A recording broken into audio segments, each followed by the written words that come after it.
بسم اللہ الرحمن الرحیم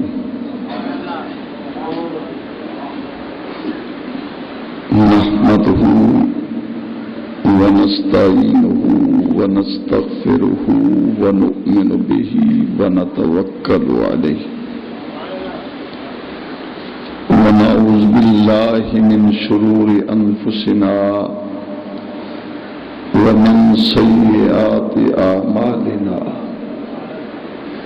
من يهد الله فلا مضل له ومن يضلل فلا هادي له ونشهد أن سيدنا وسندنا وحبيبنا وحبيب ربنا وطبيبنا وطبيب قلوبنا محمدا المصطفى صاحب الشفاعة إلى يوم القيامة. بسم الله الرحمن الرحيم. يا أيها الذين آمنوا كتب عليكم الصيام كما كتب على الذين من قبلكم لعلكم تتقون.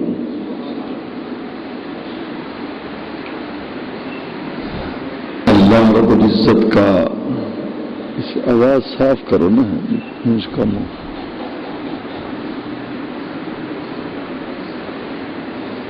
بہت بڑا احسان اور کرم ہے کہ وہ مقدس اور بابرکت مہینہ جسے رمضان المبارک کہا جاتا ہے وہ چند دنوں تک سایہ فگن ہو رہا ہے. یہ وہ مقدس مہینہ جس میں نوافل پڑھو تو فرضوں کا ثواب، فرض پڑھو تو 70 فرضوں کا ثواب ملتا ہے. اس مقدس مہینے کے لیے نبی کریم صلی اللہ علیہ وسلم نے انہی دنوں میں اس کے آنے سے پہلے یہ خبر دی کہ اے مسلمانوں، ایک ایسا مہینہ سایہ فگن ہو رہا ہے جس مہینے میں رحمت کے دروازے کھول دیے جاتے ہیں، جنت کے دروازے بھی کھول دیے جاتے ہیں اور جہنم کے دروازوں کو بند کر دیا جاتا ہے. شیاطین کو مقید کیا جاتا ہے. ایسا بابرکت مہینہ جس میں روزے دار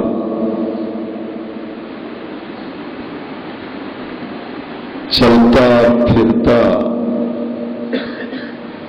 اور گفتگو کرتا رہے،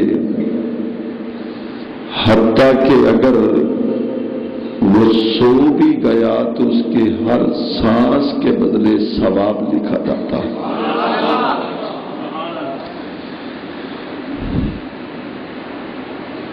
ایسا مقدس مہینہ جس کی آمد کو سن کر مومنوں کے چہروں پہ خوشی کی لہر دوڑتی ہے.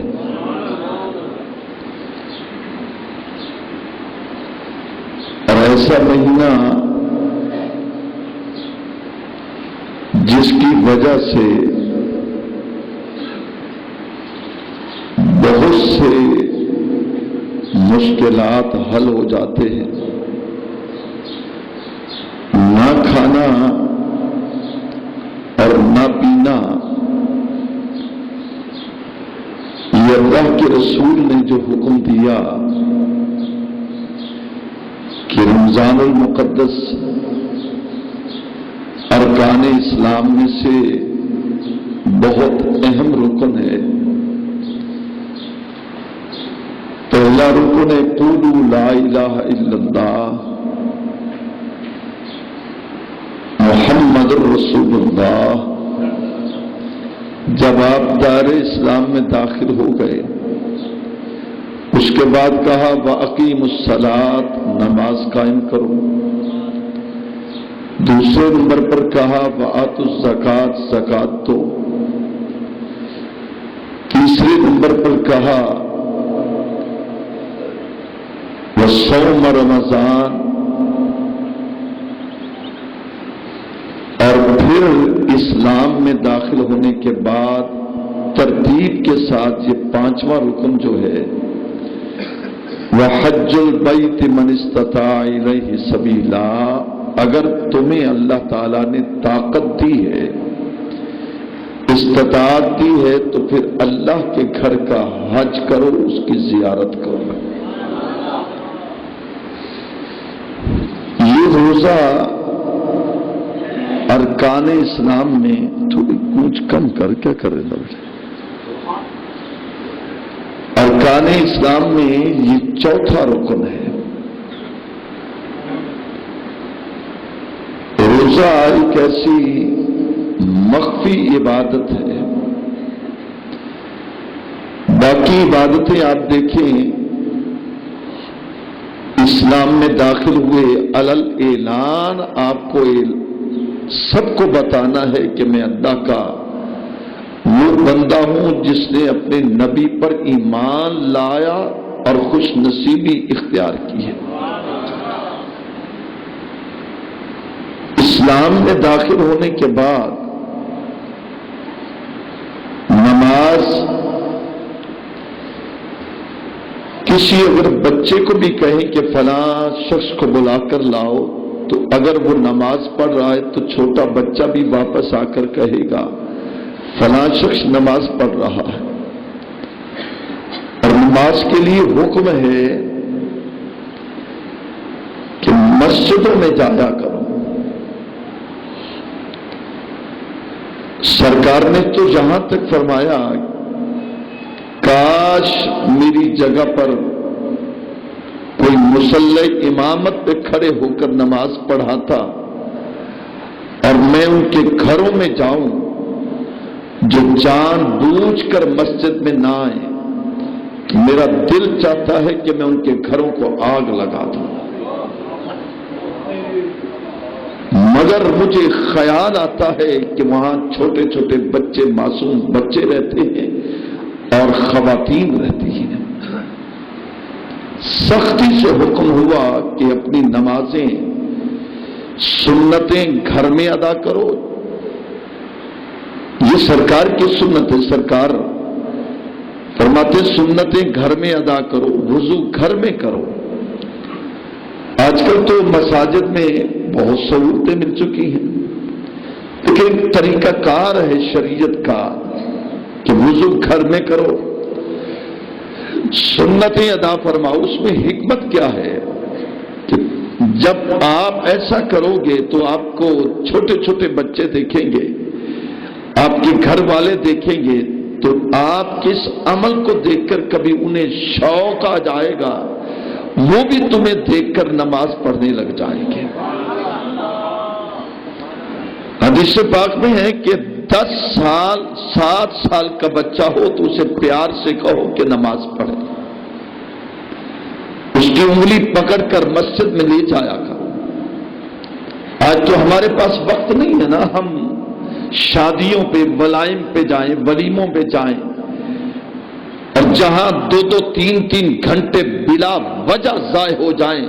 ہم اپنے سارے بچوں کو لے جاتے ہیں، چلو اپنے قریبی خون کے رشتہ دار کی یا بہت قریبی دوست کی شادی ہے، جاؤ، اس کا انکار نہیں کرتا. سوسائٹی میں رہنا ہے، معاشرے میں رہنا ہے، ایک دوسرے کے درد اور دکھ کا احساس کرنا ہے، ایک دوسرے کی خوشی اور غمی میں جانا ہے. جائیں آپ، کوئی اعتراض نہ شریعت روکتی ہے، نہ اخلاق روکتا ہے، نہ حسن سلوک روکتا ہے، نہ قانون روکتا ہے، جائیں آپ۔ لیکن کیا یہ اچھا ہو جاتا کہ آپ بچے کی انگلی پکڑ کر ادھر آذان ہو تو ادھر مسجد میں جائیں؟ لمحہ فکریہ ہے ہمارے لیے، میرے لیے بھی اور آپ کے لیے بھی۔ اسکول جانے والا بچہ رات کو دیر سے سو جائے یا جلدی سو جائے، صبح باپ اور ماں پریشان ہیں، بار بار اٹھاتے ہیں، بیٹا اسکول جانا ہے، پیریڈ ضائع ہو جائے گا، وقت گزر جائے گا۔ 8 بجے اگر ٹائم ہے تو 8 سے 2-3 منٹ پہلے ہم اپنے بچے کو تیار کرتے ہیں، بار بار اٹھاتے ہیں کہ اسکول جانا ہے تجھ کو۔ لیکن کبھی اپنے گریبان کے بٹن کھول کر جھانک کر دیکھا؟ آج تک کسی باپ نے زبردستی کہا بیٹا جلدی کرو اٹھو نماز کو جانا ہے؟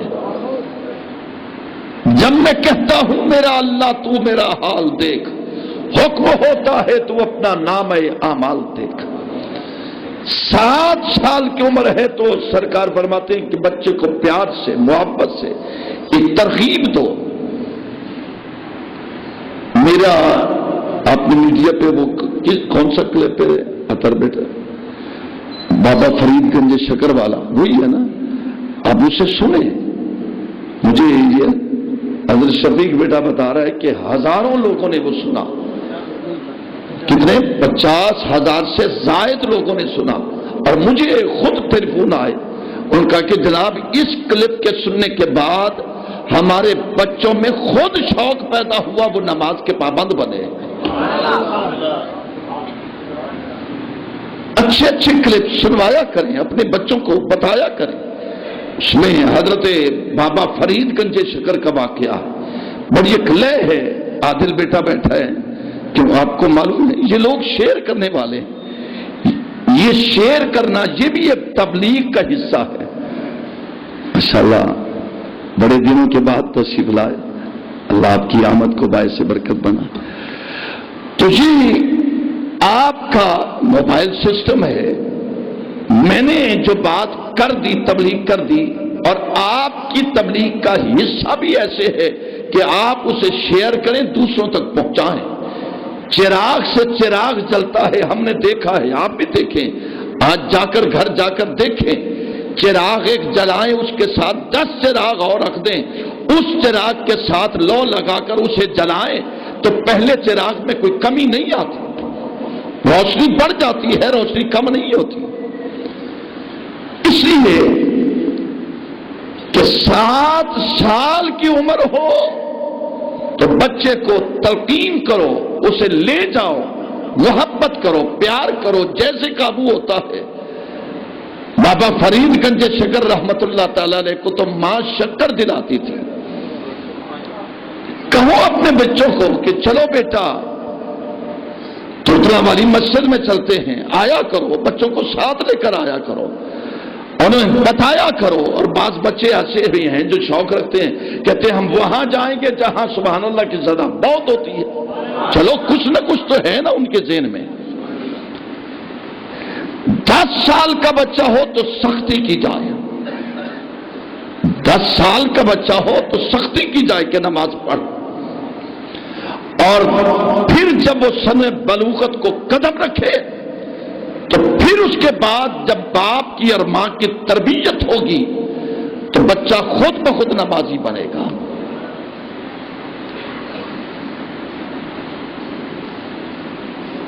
اس مقدس مہینے میں ہم اپنی بھی تربیت کریں، اپنے بچوں کی تربیت کریں۔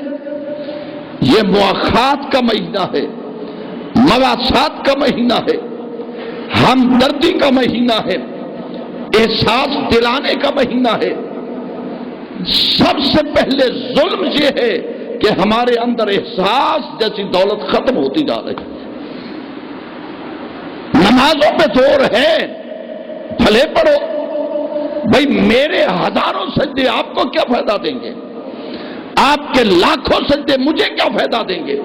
نماز ایک فرض ہے، اگر نہیں پڑھو گے تو قیامت کے دن پوچھا جائے گا لم نکن من المصلین، نہیں پڑھتے تھے، میں نے تجھے بندہ بنایا تھا، نماز کیوں نہیں پڑھی؟ حساب ہوگا روز محشر کے جہاں قداس بود اولی پرسے سے نماز بود، کسی اور کی بات نہیں کہی جائے گی، سب سے پہلے پوچھا جائے گا کہ میں نے تجھے بندہ بنا کر بھیجا ہے، کیا تو نے نماز پڑھی تھی؟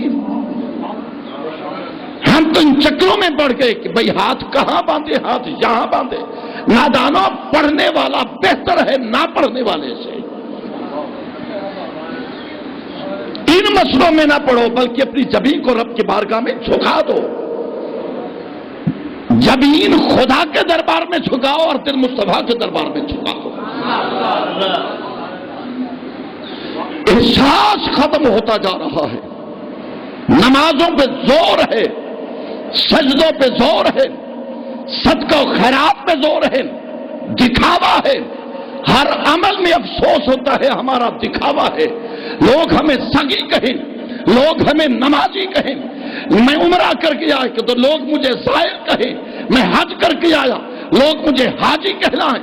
رب کعبہ کی قسم ہے، ارے نماز، روزہ، زکوٰۃ، حج یہ فرائض ہیں، ان سب چیزوں سے پہلے یہ ہے کہ کیا تم اپنے مسلمان بھائی کے لیے احساس بھی رکھتے ہو یا نہیں رکھتے؟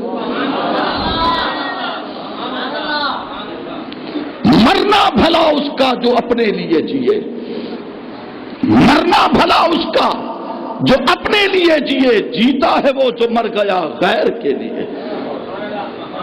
ہم اپنے لیے زندہ ہیں، خود غرضی ہے، لالچ ہے، طمع ہے، ہم اپنے لیے زندہ رہتے ہیں۔ رب کعبہ کی قسم ہے، ہم نے ان لوگوں کو دیکھا جو لوگوں کی خدمت کے لیے زندہ رہتے ہیں، آج صدیاں گزر گئی ہیں، ان کے مزاروں پہ روشن چراغ جل رہے ہیں۔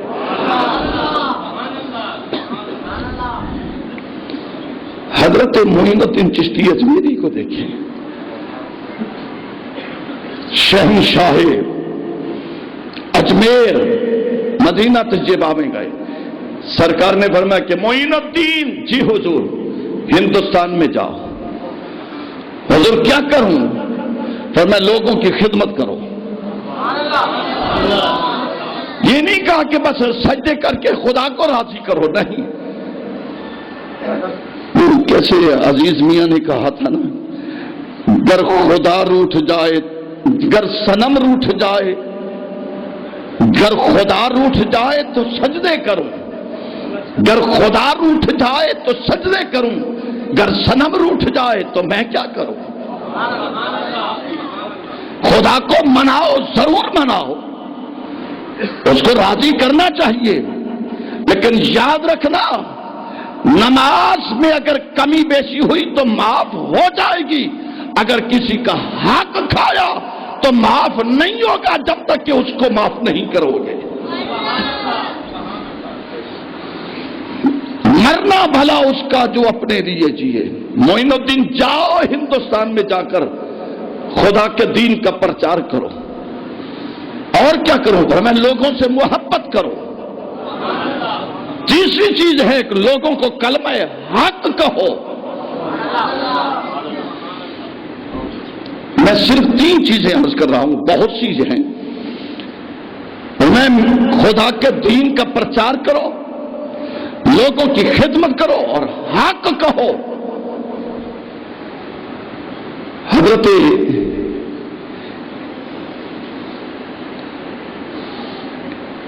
امام احمد بن حنبل کے حوالے سے ایک بزرگوں نے واقعہ لکھا کہ ایک بزرگ نے اپنے کسی غلام کو، خلیفے کو، کسی علاقے کے لیے کہا کہ جاؤ وہاں تم جا کر تبلیغ کرو۔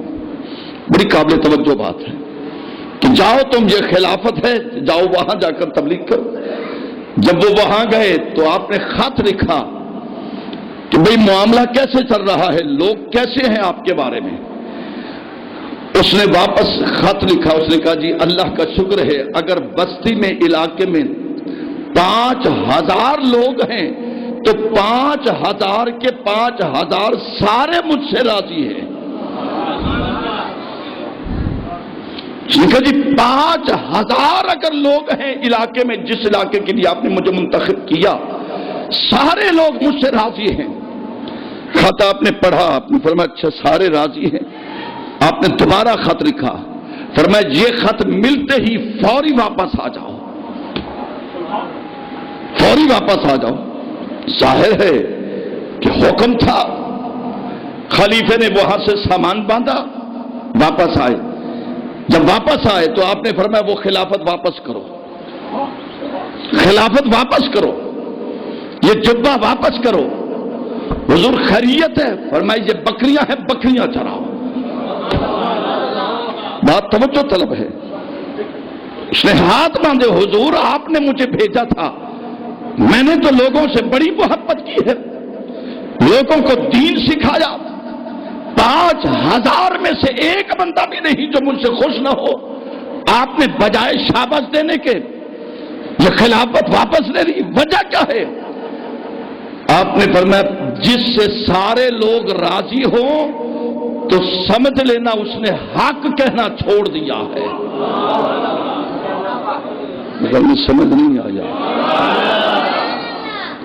جس سے سارے لوگ راضی ہوں اس نے حق کہنا چھوڑ دیا ہے۔ فرمایا لوگوں سے محبت تو کرتے ہو مگر حق کہنا چھوڑ دیا ہے۔ رب کعبہ کی قسم، منبر و محراب پہ بیٹھنے والے علماء، مسند پہ بیٹھنے والے پیران عظام جب حق کہنا چھوڑ دیتے ہیں تو پھر نتیجہ غلط نکلتا ہے۔ جب حق کہنا شروع کر دیتے ہیں دشمنیاں بڑھ جاتی ہیں مگر اللہ کی رحمت زیادہ ہو جاتی ہے۔ سبحان اللہ۔ معین الدین چشتی اجمیری رحمت اللہ علیہ،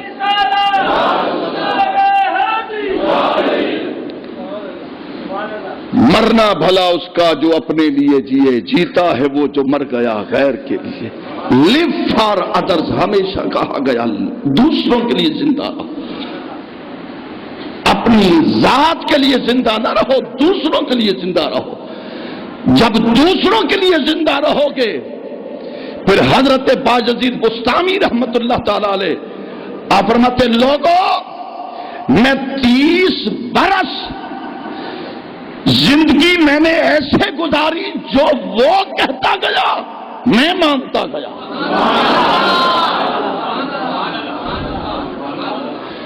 کبھی کبھی ایسی باتیں سن لیا کرو۔ فرمایا کہ 30 برس جو وہ کہتا رہا میں مانتا رہا۔ حضور اب فرمایا اس وقت کی بات ہے کہ جب وہ کہتا تھا میں مانتا تھا، اب ہماری یاری اتنی پکی ہو گئی ہے اب جو میں کہہ دیتا ہوں وہ مان لیتا ہے۔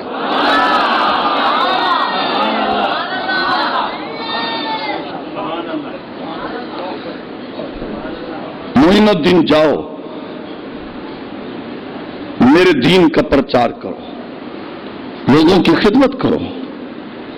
ٹھیک ہے، عرض کرنے لگے یا رسول اللہ وہاں جاؤں گا لیکن آپ کی مدینے کی گلیاں، وہ آپ کی شفاعت کے جو آوازیں ہیں وہ کہاں سے سنوں گا؟ کہ قرآن کہتا ہے کہ جب تم آؤ میرے نبی کے دروازے پر، فَمَا وَلَوْ أَنَّهُمْ إِذْ ظَلَمُوا أَنفُسَهُمْ جَاءُوكَ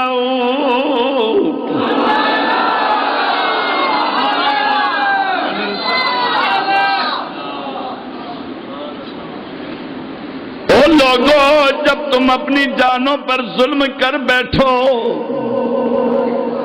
تو میرے دروازے پہ نہ آنا، یا اللہ بخشنے والا تو تو ہے، معاف کرنے والا بھی تو ہے، اور کس کے دروازے پر جائیں؟ فرمایا جاؤ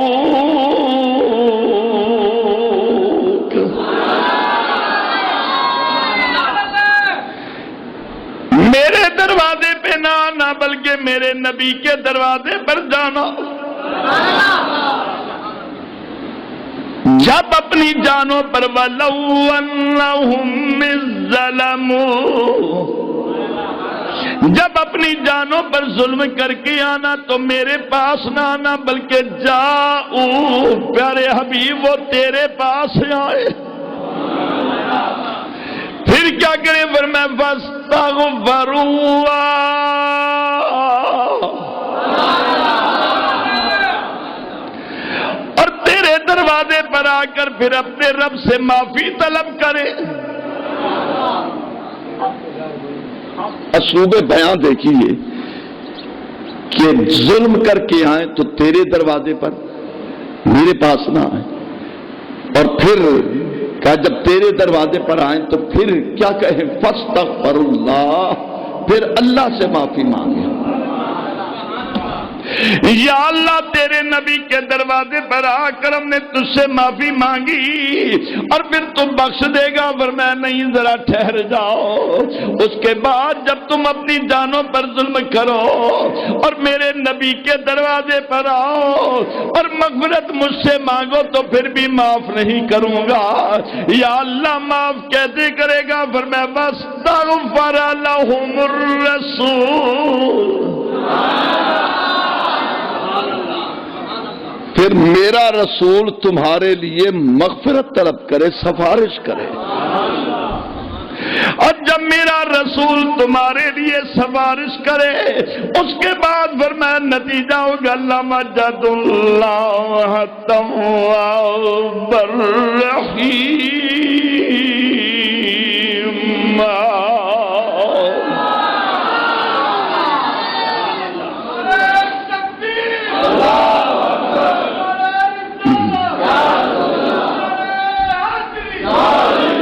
بھائی میں آپ سے سوالیہ نشان بن کر پوچھنا چاہتا ہوں کہ معاف کرنے والا کون ہے بولو. سب کا عقیدہ ہے. میں بھی کہتا ہوں کہ معاف کرنے والا اللہ. مولوی بھی کہے پیر بھی کہے امیر بھی کہے وزیر بھی کہے مشیر بھی کہے آلہ بھی کہے ادنا بھی کہے کہ معاف کرنے والا کون ہے بولو. معاف کرنے والا اللہ. لیکن اللہ فرماتا ہے کہ جب تم اپنی جانوں پر ظلم کر کے آؤ تو میرے پاس نہ آنا بلکہ میرے نبی کے پاس جانا. یا اللہ یہ شرک ہو گیا.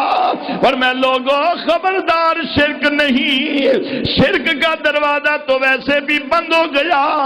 میرے نبی پاک صلی اللہ علیہ وسلم آج کل ہر بات میں کہا جاتا ہے یہ شرک ہے یہ بدعت ہے. ارے شرک شرک کہنے والوں تمہیں خبر نہیں شرک کا مطلب کیا ہے. آؤ میرے نبی کا آخری زمانہ ہو سید دو عالم کی روح پرواز کرنے والی ہو مہینہ ربیع الاول کا ہو اور 12 ربیع الاول کا دن ہو. میرے نبی کا جب وصال ہونے لگا سرکار نے فرمایا صحابہ بس ایک بات سن لو جو کچھ میں نے تمہیں دیا ہے اسے مضبوطی سے پکڑ لو. جو کچھ میں نے تمہیں دیا اسے مضبوطی سے تھام لو اور جس کا حکم دیا ہے اس پر عمل کرو. اور پھر کہا کہ اے میرے غلاموں مجھے یقین ہے قیامت تک میرا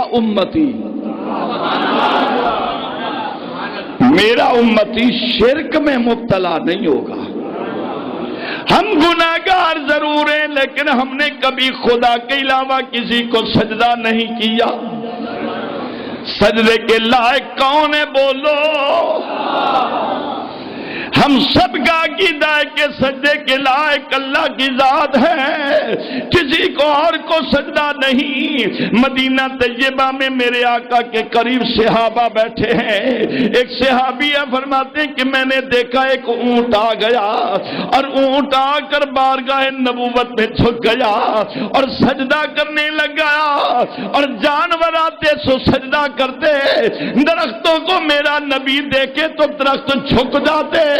صحابہ نے عرض کیا یا رسول اللہ جس شخصیت کو جانور سجدہ کریں، حضور ہمیں بھی حکم دو ہم آپ کو بھی سجدہ کریں۔ میرے نبی نے فرمایا کہ خبردار، میری شریعت میں اللہ کے سوا کسی کو سجدہ جائز نہیں، ہاں اگر میری شریعت میں کسی کو سجدہ جائز ہوتا تو میں عورت کو حکم دیتا وہ اپنے خامد کو سجدہ کرے۔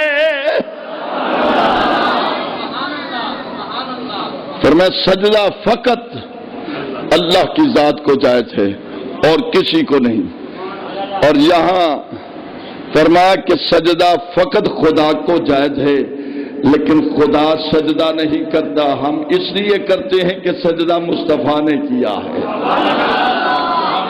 سجدہ اللہ کے نبی نے کیا۔ اور علامہ اقبال مرد کلندر نے یہاں کیا خوب کہا، علامہ اقبال کہتے ہیں کبھی اے حقیقت منتظر، کبھی اے حقیقت منتظر، نظر لباس مجاز میں کہ ہزاروں سجدے تڑپ رہے ہیں میری جبین نیاز میں، جو میں سر بسجود ہوا کبھی تو زمین سے آنے لگی صدا، تیرا دل ہے صنم آشنا تجھے کیا ملے گا نماز میں، غضب کیا تیری یاد نے، غضب کیا تیری یاد نے، مجھے ستایا نماز میں، میرے وہ بھی سجدے ادا ہوئے جو قضا ہوئے تھے نماز میں۔ اور آخر میں فرمایا اقبال نے کہا مجھے غرض کیا تھی رکوع سے، مجھے غرض کیا تھی رکوع سے، مجھے فکر کیا تھی سجود کی، کسی نقش پا کی تلاش میں جو جھکا رہا میں نماز میں۔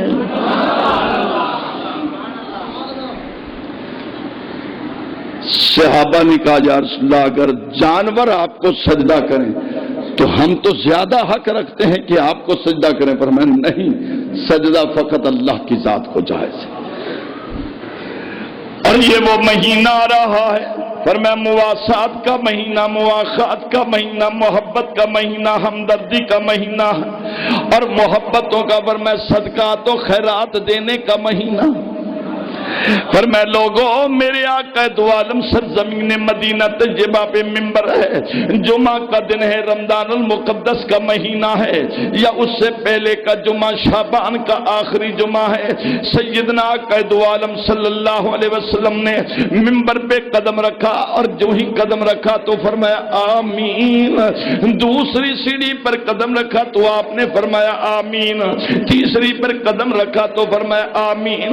جمعہ ختم ہو گیا اور جمعے کی نماز کے بعد صحابہ بارگاہ نبوت میں حاضر ہوئے، عرض کی یا رسول اللہ آج آپ نے منبر کی سیڑھی پہ قدم رکھا تو آپ نے لفظ بولا آمین، دوسری پہ قدم رکھا تو آپ نے فرمایا آمین، تیسری پہ قدم رکھا تو آپ نے فرمایا آمین۔ حضور اس کی وجہ فرمایا صحابہ جب میں نے پہلی سیڑھی پر قدم رکھا تو معلم الملائکہ جبریل علیہ السلام حاضر ہوئے، اور انہوں نے اللہ کا سلام دیا اور ساتھ ہی پیغام دیا، اور کہ یا رسول اللہ بد نصیب ہے وہ شخص جو اپنی زندگی میں ماں باپ کو پائے اور ان کی خدمت کر کے جنت حاصل نہ کرے۔ اس شخص کو بد نصیب کہا گیا جو ماں باپ کو زندگی میں پائے اور پھر ان کی خدمت کر کے جنت حاصل نہ کرے۔ سرکار نے فرمایا آمین، پھر پھر دوسری سیڑھی پر قدم رکھا تو میرے نبی کے پاس جبریل علیہ السلام پھر حاضر ہوئے، عرض کی یا رسول اللہ، اللہ سلام دے رہا ہے اور فرما رہا ہے ہلاک ہو جائے وہ شخص اور بد نصیب ہے وہ شخص جو رمضان المقدس کو پائے اور پھر اس کی بلا وجہ عزت نہ کرے، احترام نہ کرے اور اس کے بلا وجہ روزے نہ رکھے، وہ بھی بد نصیب ہے۔ یہ مہینہ رمضان کا آ گیا، یہ مقدس والا مہینہ، یہ عظمت والا مہینہ، یہ بڑا بابرکت مہینہ۔ اس مہینے میں اللہ فرماتے ہیں کہ لوگوں تم میری سنت پہ عمل کرتے ہو، نہ کھانا تو میری صفت ہے، نہ پینا تو میری صفت ہے۔ جب تم میری صفت کو اپناتے ہو اور ادا یار کی اپناتے ہو تو پھر میں اللہ تعالیٰ اعلان کر دیتا ہوں، فرمایا ایھا الذین آمنوا کتب علیکم الصیام کما کتب علی الذین من قبلکم لعلکم تتقون۔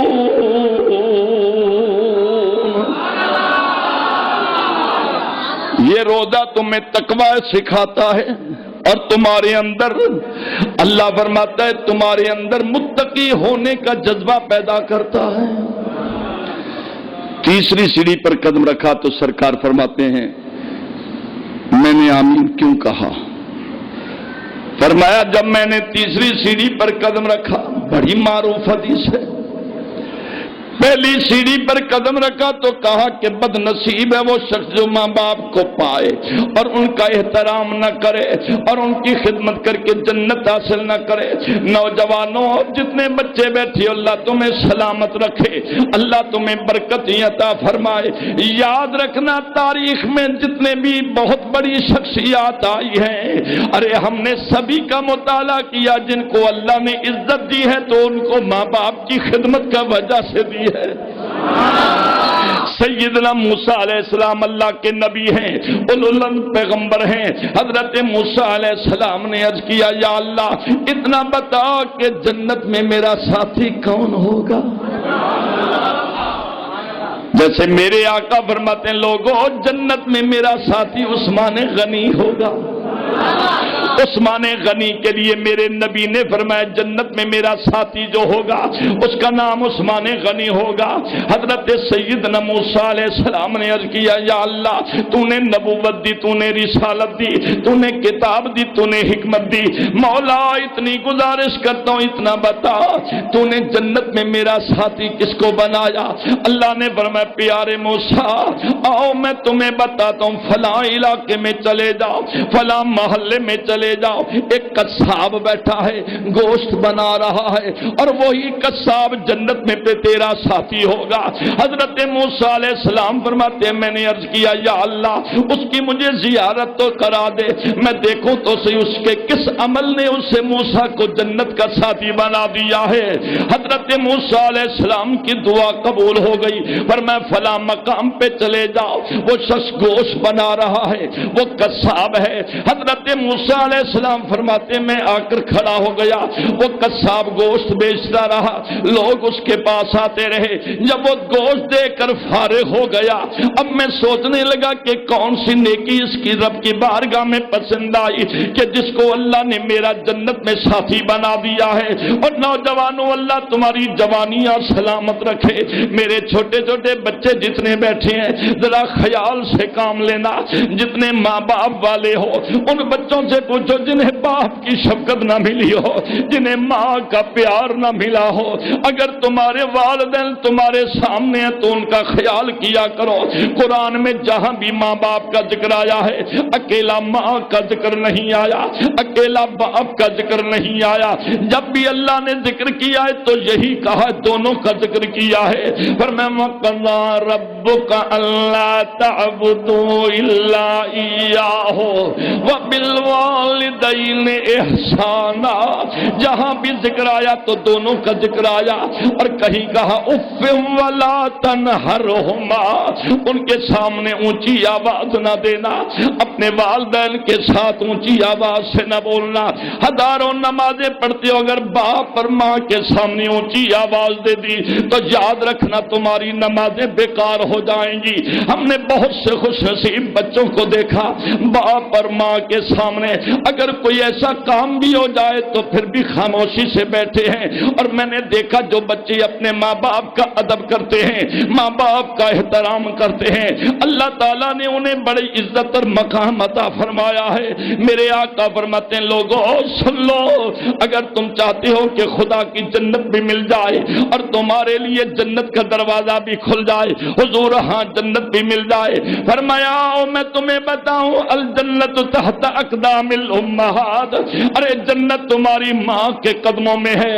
حضور جنت میں داخل ہو گئے، فرمایا جنت میں جانے کے لیے دروازہ بھی تو ہے۔ حضور وہ دروازہ کون سا ہے؟ فرمایا ماں کو خدا نے جنت بنا دیا، باپ کو جنت کا دروازہ بنا دیا ہے۔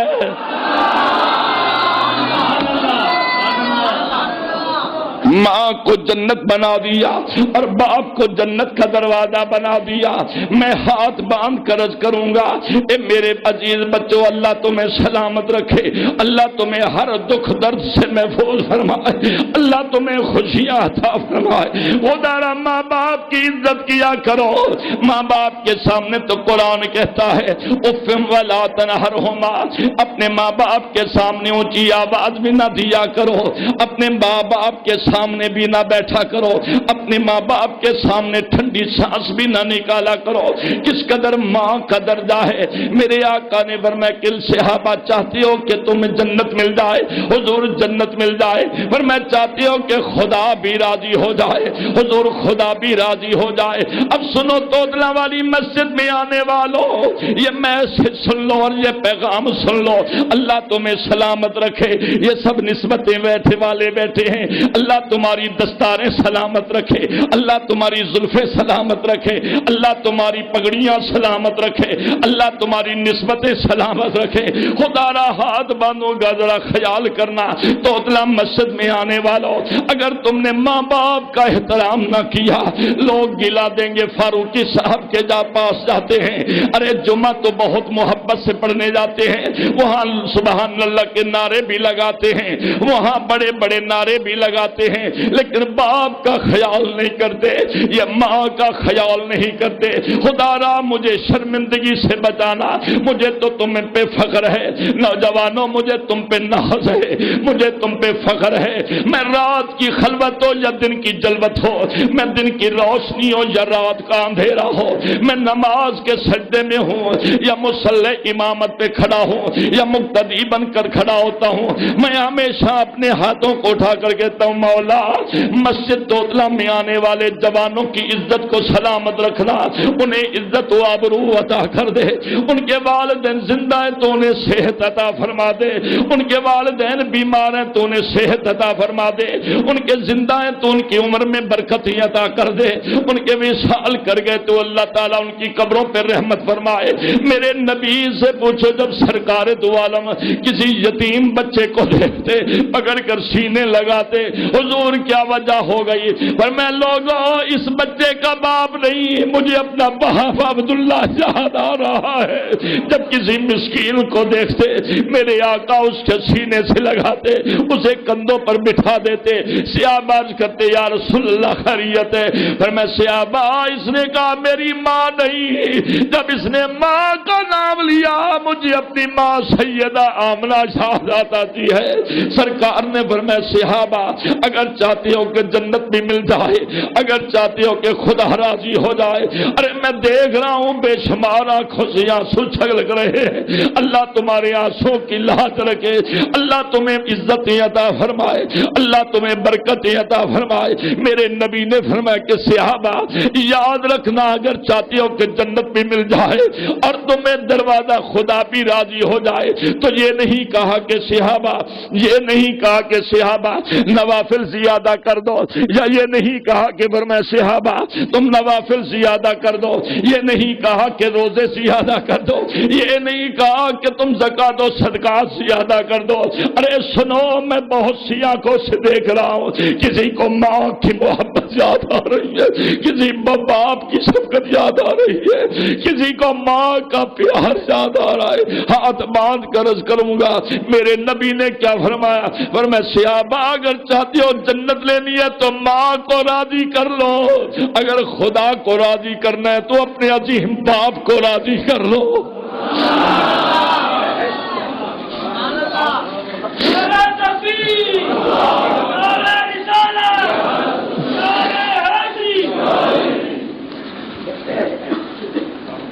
میں تے کون دساواں، میں تے کون دساواں، ہن ماں ٹھنڈیاں چھاواں۔ اللہ اکبر۔ حضرت موسیٰ علیہ السلام، اللہ کے نبی فرماتے ہیں میں اس شخص کو دیکھتا رہا، وہ گوشت بناتا رہا، لوگ آئے گوشت اسے دیتا رہا، وہ جب فارغ ہوا اور وہ گھر میں گیا، موسیٰ علیہ السلام فرماتے میں بھی اس کے ساتھ ہو لیا، اور وہ جب گھر میں گیا اس نے جا کر پہلے اپنے ہاتھوں کو صاف کیا اور چہرہ صاف کر کے پھر آ کر سب سے پہلے میں نے دیکھا ایک بڑھیا چارپائی پہ بیٹھی ہوئی ہے، آگے اس کے قدموں کو بوسہ دیا اور پھر اس نے کھانا تیار کیا، کھانا تیار کر کے پھر روٹی بنائی، اور اس نے ایک روٹی اور سالن ایک ہی اس نے برتن میں ڈال کر بھگو کر اور اسے نرم کر کے اور پھر اپنے منہ میں ڈال کر چبا کر نرم بنا کر ماں کے منہ میں دیتا رہا۔ جب ماں کھانا کھاتی رہی وہ پانی پیتی رہی، جب کھانا مکمل ہو گیا، جب پانی مکمل ہو گیا، اب سنو میرے نبی کے غلاموں، حضرت موسیٰ علیہ السلام فرماتے میں دیکھتا رہا، وہ بڑھیا مائی لاچار تھی، وہ آنکھوں سے نابینا تھی، اور اس نے کیا کیا؟ وہ مائی جو آنکھوں سے نابینی تھی اور ہاتھ پاؤں سے لاچار تھی، وہ خود کھانا نہیں کھا سکتی تھی، اس نے اپنے منہ میں کھانا ڈال کر چبا کر ماں کے منہ میں ڈالا، اور ماں نے جب کھانا کھا لیا اور سیر ہو گئی، اور اس نے ہاتھ اٹھائے، اس نے ہاتھ اٹھائے اور کہا یا اللہ تجھے تیری عزت کا واسطہ، اس بچے نے میری بڑی خدمت کی ہے، اس بچے نے میرا بڑا احساس کیا ہے، اس بچے نے میری بڑی محبت کی ہے، اے اللہ بس میری تمنا ہے کہ میرے بچے کو حضرت موسیٰ کا جنت میں ساتھی بنا دے۔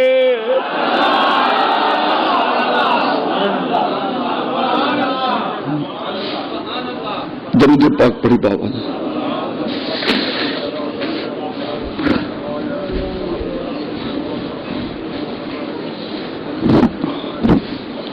موسیٰ علیہ السلام فرماتے ہیں جب اس ماں نے یہ کہا مولا اے اللہ، حدیث پاک میں آتے جب باپ اور ماں کے منہ سے اپنے اولاد کے لیے دعا نکلتی ہے اللہ عرش پہ اس کی دعا کو پہنچا دیتا ہے۔ اور اس نے کیا کہا کہ مولا میرے بیٹے کو موسیٰ علیہ السلام کا جنت میں ساتھی بنا۔ حضرت موسیٰ علیہ السلام فرماتے ہیں قصاب کو بھی پتا نہیں کہ میں کون ہوں، اور اس مائی کو بھی کوئی خبر نہیں کہ گھر میں کون آیا ہے۔ حضرت موسیٰ علیہ السلام فرماتے ہیں میں اس بڑھیا کے قریب گیا، میں نے کہا مائی تو جو دعا کر رہی ہے کہ یا اللہ میں بیٹے پہ راضی ہو گئی اور تو اسے موسیٰ کا ساتھی بنا دے، اور فرمایا کہ بی بی تو موسیٰ علیہ السلام کو جانتی ہے؟ کہتی ہاں جانتی ہوں۔ کہا تو نے کبھی اس کو دیکھا بھی ہے، ملاقات بھی ہوئی؟ کہنے لگی مدت ہو گئی آنکھیں میری نہیں ہیں اور میں تو چلنے کے قابل نہیں، بس اتنا ضرور سنا ہے کہ وہ اللہ کا نبی ہے اور اس کی شان یہ ہے وَكَلَّمَ اللَّهُ مُوسَىٰ تَكْلِيمًا۔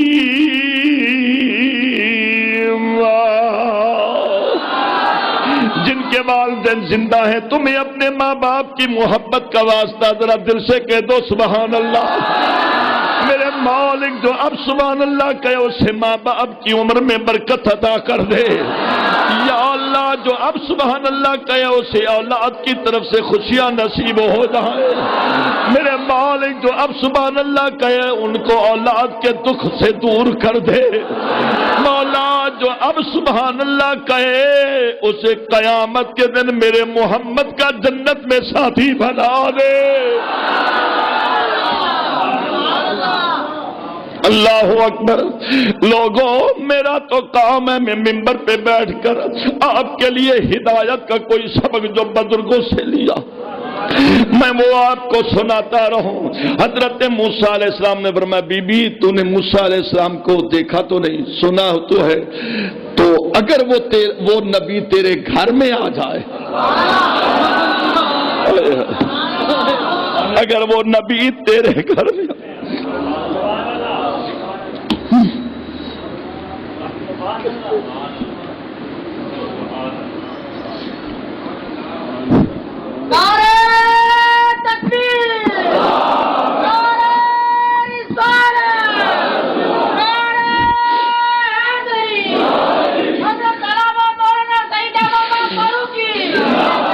اگر وہ نبی تیرے گھر میں آ جائے تو کیا کہے گی؟ کہ یہ نبی گھر میں آ جائے تو میں کیا کہوں؟ ہاں اگر آ جائے تو تیرے دل میں کوئی تمنا ہے؟ تو بڑھیا تڑپ کر کہنے لگی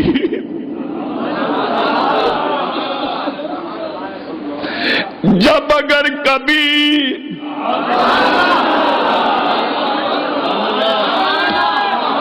یار جملہ سنو، بڑھیا اگر نبی آ جائے تیرے گھر میں تو کچھ مانگے گی؟ کہنے لگی ہاں اگر وہ میرا نبی میرے گھر میں آ گیا تو میں اس کے ہاتھوں کو پکڑ کر اپنی آنکھوں پر لگاؤں گی، کہوں گی یا اللہ مجھے بینائی دے، میں تیرے نبی موسیٰ کی زیارت کر لوں۔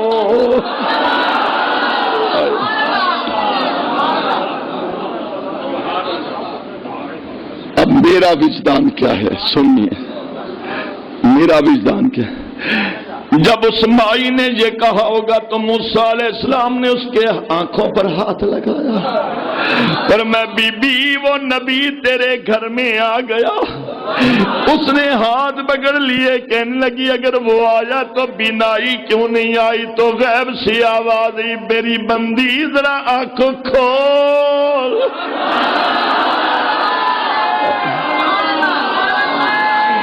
جیدے کر وچ نبی موسیٰ آوے،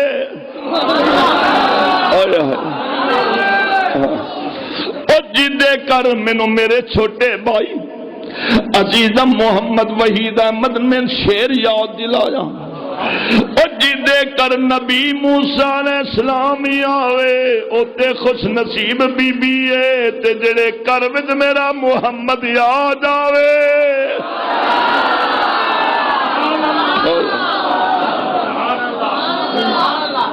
وہ جڑی روز گھر دا کوڑا کرکٹ کٹھا کر کے اتنے سٹ دی ہے نا، تے سرکار ایویں کپڑے چھنڈک کے سرکار میں چلے ہوئے نے، ہن جڑا ایک بندہ تنگ کرے نا تے تنگ نہ تھیندا ہوئے وہ آدھے یار چھوڑ تنگ تا نہیں تھیندا ہے، یہ تو چڑ جائی نہیں، وہ روزانہ گند سٹیں دی کپڑے چھنڈک کے نہ او ہٹ دیے نہ سونا ہٹ دے۔ ایک دن تیرا میرا نبی نہیں کہنا تے مینو اشارہ کر دو، اسی زبان اللہ نہیں آکھ سکدے، او جے کہنا ہے تے دل نال آکھیا جے۔ او سنو میرے نبی دے غلام حاجی رمضان صاحب اللہ تانوں سلامت رکھے، اور دعا کرو اللہ دے بیٹے دے پوتے محمد عبداللہ معصوم بچہ ہمیشہ دعا کرنا، تے جس لے او جی کیفیت ہوئے میں دعا کراں تے تسی اپنے واسطے دل وچ منگیا کرو۔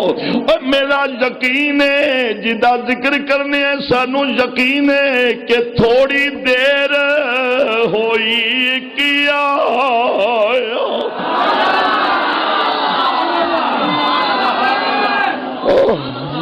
او تھوڑی دیر اوئی کیا او تھوڑی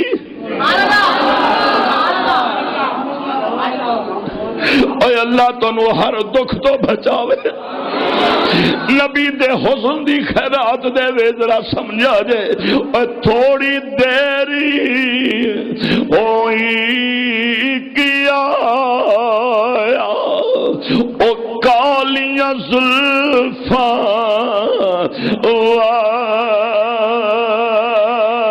والا تھوڑی دیر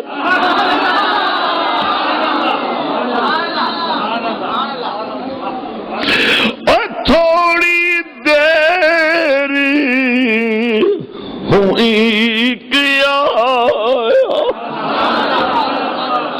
اور روز بھئی گند سٹ دیئے کردہ سارے صفائی کر کے کٹا کر کے رکھ دیئے اتنوں مسلمانہ دا نبی گزرے گا کہ میں او دیوتے سٹ دیاں گی کہ میرے آقا کپڑے جھاڑ کے چلے جاندے نے اللہ نے نہیں فرمانا سونیاں اے رستہ چھڑ دے ادھروں جا نہیں اللہ دے نبی دے صحابہ آکھدے نے سونیاں تسی رستہ چھڑ دیو اسی اس رستے وچ جانیاں پر میں نہیں صحابہ مینوں رستے بدلن دی نہ گل کرو حضور وجہ کیے پر میں جدوں بڑیا میرے تے ایک گھر دا سارا کوڑا کرکٹ سٹ دیے تے او جدوں سارا سامان میرے اوتے آندا اے رب دروازے کھول کے پوچھدا اے آندا سونیا گل حال کی ہے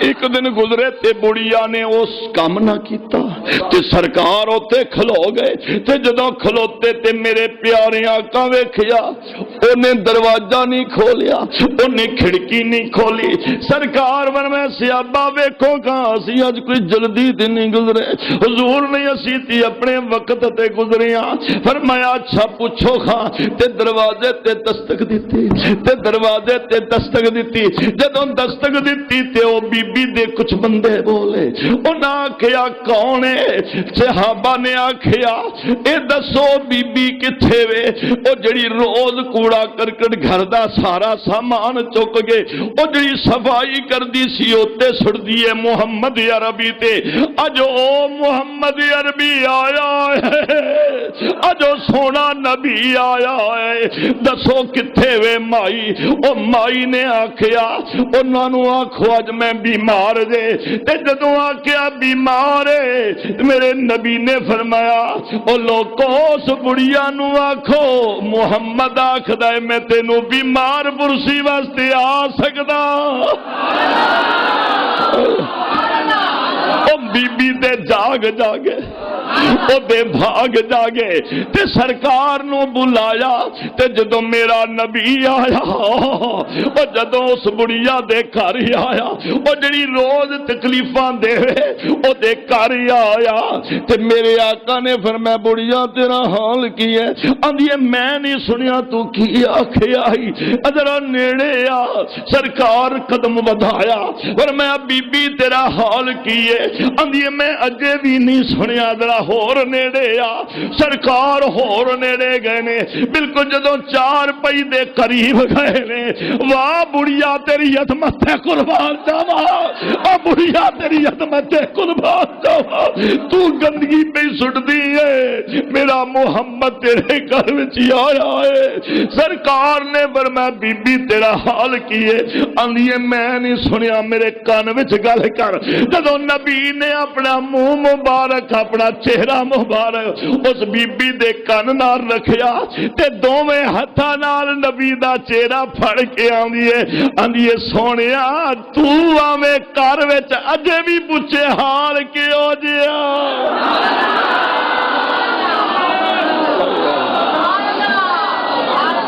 اجے بھی پوچھے جو حال کے ہو جیا ہے نہیں یہ دامن پھڑیا ہے تے دامن پھڑیا آندی ہے مینوں کلمہ پڑھا دے مینوں کلمہ پڑھا دے نبی نے کلمہ پڑھایا تے جدو سرکار گئے تے محلے والے کٹھے ہو گئے انہاں کہا بی بی اج تیرے کر روشنی بڑی ہے او جدو آئیاں نے کر تے بی بی پہلے روشنی بڑی ویکھی ہن تیرے کر خوشبو دے ہلے بڑے نے او گل کیے تے تڑپ کے آکھن لگی آندی ہے تھوڑی دیر ہوئی کی او بولو اے اللہ کرے تواڈے دلاں وچ وی سرکار دا جلوہ یاد آوے سارے ذرا مل کے پڑھو آکھو تھوڑی دیر ہوئی ہاں تھوڑی دیر ہوئی کیا تھوڑی دیر ہوئی کیا او کالیاں زلفاں بولو کون کالیاں زلف بولو کون کالیاں زلف کون آیا کالیاں زلف والا کون آیا تھوڑی دیر ہوئی کیا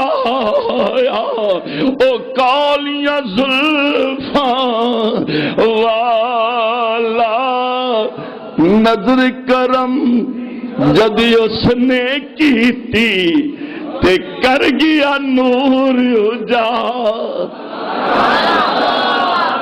اگلے جمعے وقتی آنا انشاءاللہ جلدی تقریر شروع ہوگی اور محبتیں خوبصورت لباس پہن کر آنا رمضان المقدس کا پہلا جمعہ ہے بن ٹھن کر آنا کوئی پوچھے کہ بن ٹھن کر کیوں جا رہے ہو تو کہہ دینا کہ مصطفیٰ کریم کا خطاب محبتوں کا واز نبی کے فرمان کو سننے جا رہے ہیں